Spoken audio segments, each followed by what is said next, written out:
আমি চাকরি করতে চাই। পড়ালেখা শিখেছি কি ঘরে বসে থাকার জন্য? আমি চাকরি করব, নিজের পায়ে দাঁড়ালে সমস্যা কোথায়? রাতে খাবার টেবিলে বলে তিশা। পড়ালেখা শিখেছো ভালো কথা, ছেলে মেয়েদের পড়াবে। এখন তোমার চাকরি কেন করতে হবে আমি তো বুঝতে পারছি না। আমাদের সংসারে তো অভাব নেই যে বাড়ির বউয়ের চাকরির টাকা দিয়ে সংসার চালাতে হবে। তোমার বড় যাকে দেখো, সেও তো বিয়ে পাস। কই, সে তো চাকরির কথা মুখে মানে না।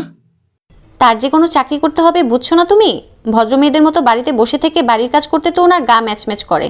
তার তো টই টই করে ঘুরে বেড়াতে হবে, বাড়ি থেকে বের হওয়ার অজুহাত পাচ্ছে না, তাই চাকরির নাম করছে। মুখ বাঁকিয়ে বলে আশা। ভাবি, আপনি একজন শিক্ষিত মানুষ হয়ে এভাবে কি করে বলতে পারেন? প্রতিটা মেয়েরই স্বাধীনভাবে বেঁচে থাকার অধিকার আছে।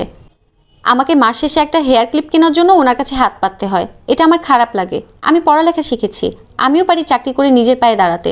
তাছাড়া আমার বাবার স্বপ্ন আমি চাকরি করব। আতিক শুধু তাকিয়ে তাকিয়ে দেখছে।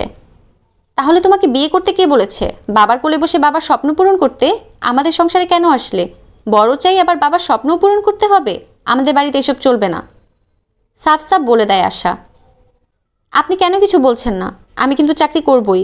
আমি পড়ালেখা শিখেছি নিজেকে প্রতিষ্ঠিত করার জন্য, আমাকে থামানো যাবে না। অলরেডি আমি চাকরি নিয়ে নিয়েছি, কালকে থেকে জয়েনিং। আমি কাল অফিসে যাচ্ছি বলে তিশা রুমে চলে যায়। তেজ দেখেছো তোমার বউয়ের?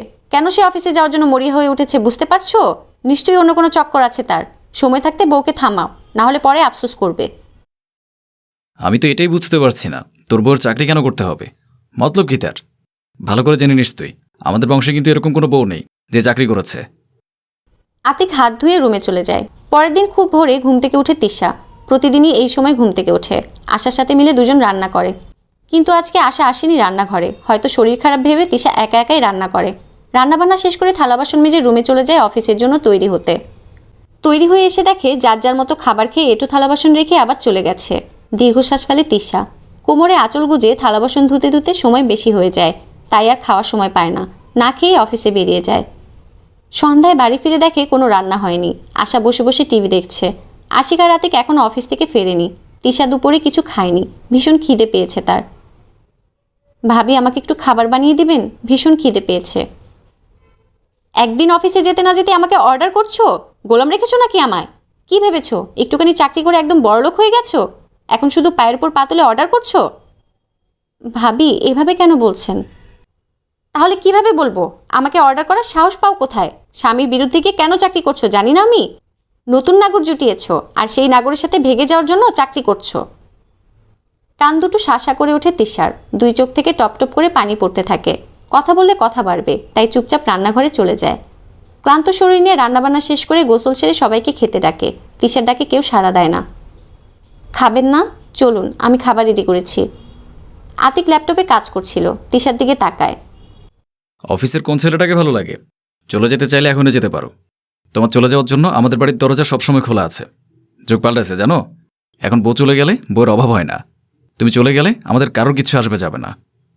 শান্ত গলায় বলে আতিক। তিশার কষ্ট হয় খুব, দাঁতে দাঁত চেপে কান্না আটকায়। আমি তো কারো মাইন্ড চেঞ্জ করে দিতে পারবো না। বিয়ে করেছি আপনাকে, আপনার সাথে সারা জীবন থাকার একটা প্রতিজ্ঞা করেছি। এবার আপনি চান বা না চান। আপনি এখনই বললেন না যুগ পাল্টেছে, তো দেখুন না বাইরে কত শত মেয়ে চাকরি করছে, নিজেদের স্বপ্ন পূরণ করছে। আপনার অফিসেই তো কত মেয়ে। তারপর আপনি কি করে নিজের বউ চাকরি করছে বলে তাকে সন্দেহ করতে পারেন? বলতে বলতে চোখ দিয়ে পানি পড়ে তিশার। আমার অফিসে যে মেয়েরা চাকরি করে তাদের বর নেই, থাকলেও মদ গাঁজা খায়। পরিবার চালাতে পেট চালাতে তারা চাকরি করে, কিন্তু আমার তো কোনো কিছুর অভাব নেই। যাকে, তোমার সাথে কথা বলার এতটুকু ইন্টারেস্টও আমার নেই। জাস্ট বিষয়টা ক্লিয়ার করার ছিল, তাই জানিয়ে দিলাম। বলেই আতিক চলে যায়। তিশা কেঁদে ফেলে। এভাবে 6 মাস কেটে যায়। স্বামী ভাসুর যা কারোর সাথে কথা হয় না তিশার। কেউ কথা বলে না ওর সাথে। তিশাকে রুম থেকেও বের করে দিয়েছে আতিক। সে কিচেনে ঘুমায়। একদিন আতিক ভাবে এভাবে তিশার সাথে সংসার করা যাবে না, ডিভোর্স দিয়ে দিতে হবে। তো ডিভোর্স পেপার নিয়ে ফেরার সময় আতিক পায়ে ভীষণ ব্যথা পায়। তাকে হাসপাতালে ভর্তি করানো হয়। প্রচুর টাকা লাগবে তার পা ঠিক হতে। 15 দিনে অনেক টাকাই খরচ হয়ে গেছে। আতিককে টাকার অভাবে বাসায় আনা হয়েছে। সোফায় মনমরা হয়ে বসে আছে আতিক আর আশিক। আশা শরবত বানাচ্ছে ওদের জন্য। হাতে সামান্য কিছু টাকা আছে, ব্যাংক থেকে টাকা তুলতে সময় লাগবে অনেক। আর তোর অপারেশন 2 দিনের মধ্যে করতে হবে। কি করব না করব কিছু বুঝতে পারছি না। হতাশার গলায় বলে আশিক। যখন বিপদ আসে সব দিক থেকেই আসে।